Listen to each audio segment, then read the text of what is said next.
Hello, it's your favorite sports Unc here. Don't forget to hit that subscribe button to join the fastest growing community on YouTube. Remember, Nightcap doesn't happen without you. So please subscribe or you're going to make Ocho cry.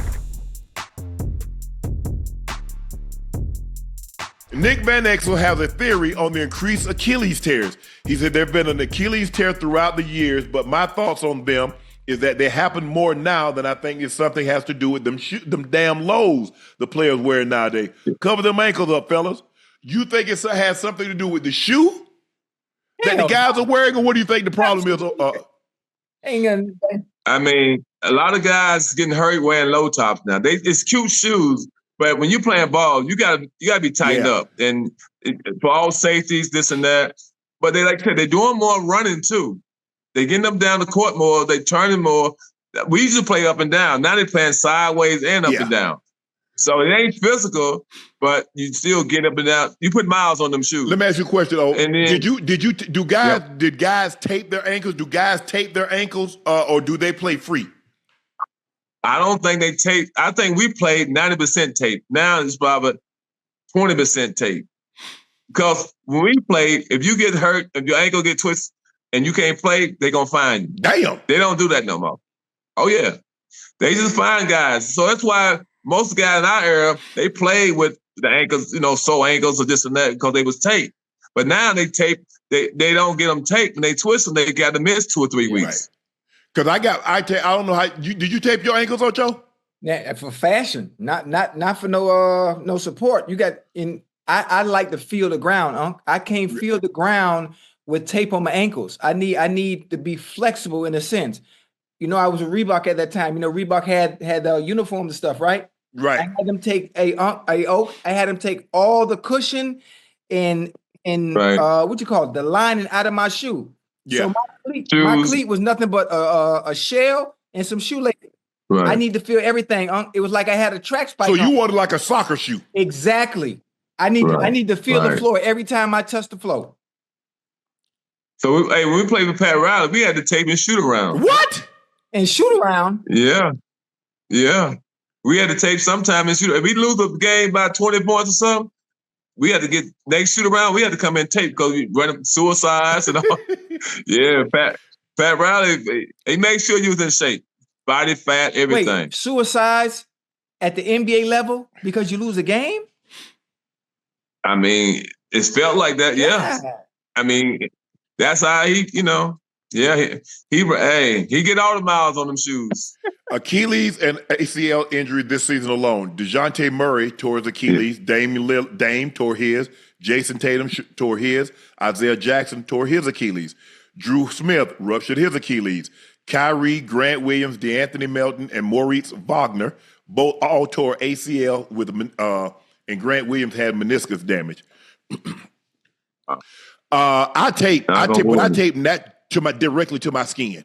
Yeah. So I would tape directly to my skin. You ain't got no pre-wrap? You ain't got no pre-wrap? I ain't got no pre-wrap. I got mold skin. You know that thick mold skin. You know that thick tape? The pull-up? I had the mold skin, and then I had that brown tape, Ocho. You know that brown tape, they got to take the scissors to cut. Okay. That's what I mean. That's how I tape my ankles. Okay. Yeah. Wow. I ain't have no pre-wrap, no. I thought that was the thin. No, I had that brown tough ass tape that they had to take the scissors to cut. Oh, I know what you're talking about. Okay. Yeah. My ankles were bad, man. I couldn't chance it, Ocho. Yeah. Now I didn't take. Now that's in the game. Now I did regular tape in practice. Right. But for the game. Oh, okay. But here's the thing, I wore. But you stopping and go in the game a lot, though. But see, the thing is that. I wore mids, and then later in my career, I went to the low. Oh, okay. But but I didn't roll my ankle like a lot of people roll their ankle over the top. I turned mine in. So people would fall over, would drag me down, Ocho, and the ankle roll in. I know what you're talking about because they pulling you from behind too. Yes, huh? And they putting their weight on you. That hip drop tackle. Yeah, and they put their weight on you. Yes, so you get caught right underneath. Yep. I think we play guard, like point guards, 2 guards might wear lows, but all the big guys, they wear highs.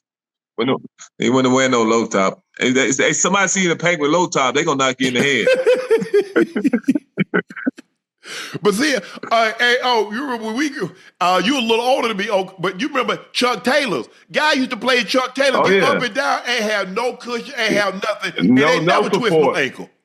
Them Chuck Taylor just like, remember them pro kids? That was Chuck Taylor. They had no support. Good. Hey, Unc and Ocho. I played with Jerron Ennis with Boots in Philly, and Gilly. Gilly was there too. And they had a celebrity basketball game I played in.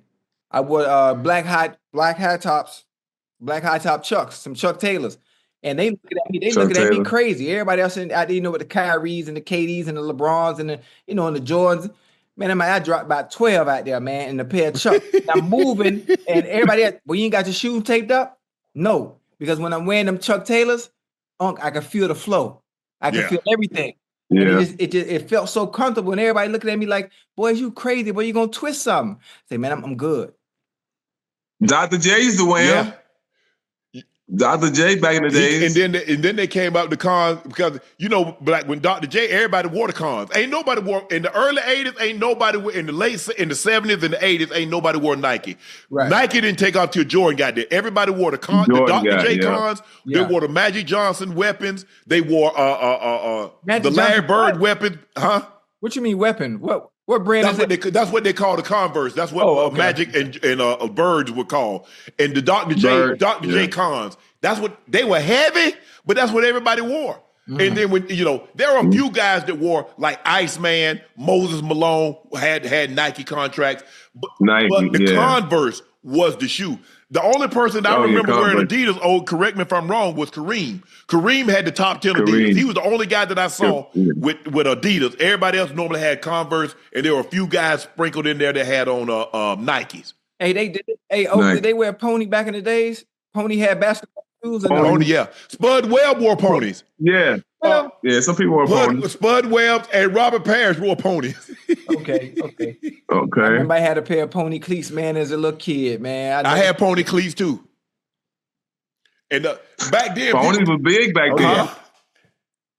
Pony was big back then. They were. But back then, when I was like in middle school and high school, the posters. So you had the Iceman sitting on the block of ice. Oh yeah, the two balls. You had the poster. The poster was huge back then. And I had a bunch of posters. I had a bunch of posters with Bird, and I had a bunch of posters with everybody else. They'd probably be worth something now. But back then, you wasn't even thinking. You wasn't even thinking about, man, these gonna be worth something. Right. My grandma like, boy, you need to throw that ish in the trash, junking up my house. All right, it's time to pocket watch for just a second. Michael Porter Jr., Shea Gilgeous make the same amount of money, $35,859,950 this year. Did you hear what you just said? They make the same amount of money. The key words you just said at the end. This year. That's it. Because SAG can get 350 next year. Ooh. Yep. Hey, and he fired his agent, so he's like, I don't need y'all. Y'all not gonna get 4% when they gonna give me the max anyway. I cut you out. I keep that for myself. Hey, he worth every penny. Every penny, man. Hey, you know who you play like too, Unc? He's so smooth. Like ice. He's so smooth, like no irky jerky movements. You know what I mean? Just everything just flow like water the way he play. I know the Clippers probably wish they still had him. Well, if you're to believe what Doc said that he went to Kawhi and said you need to give this guy a chance. Kawhi wanted somebody that was already proven, which was Paul George. Okay, Paul George. So that's why they moved him to OKC. They traded him and Gallinari and all those first round picks and those pick swaps because we got to realize Shea was only in his first or second year. Yeah. Second year. So now I want to get it's the same thing. When LeBron got to Cleveland, they's like, oh no. He's like, nah, I don't want Andrew Wiggins. Go get Kevin Love. Go get Kevin Love. But damn. But Wiggins ain't got he ain't Shea. I mean, they both from Canada, but he ain't Shea.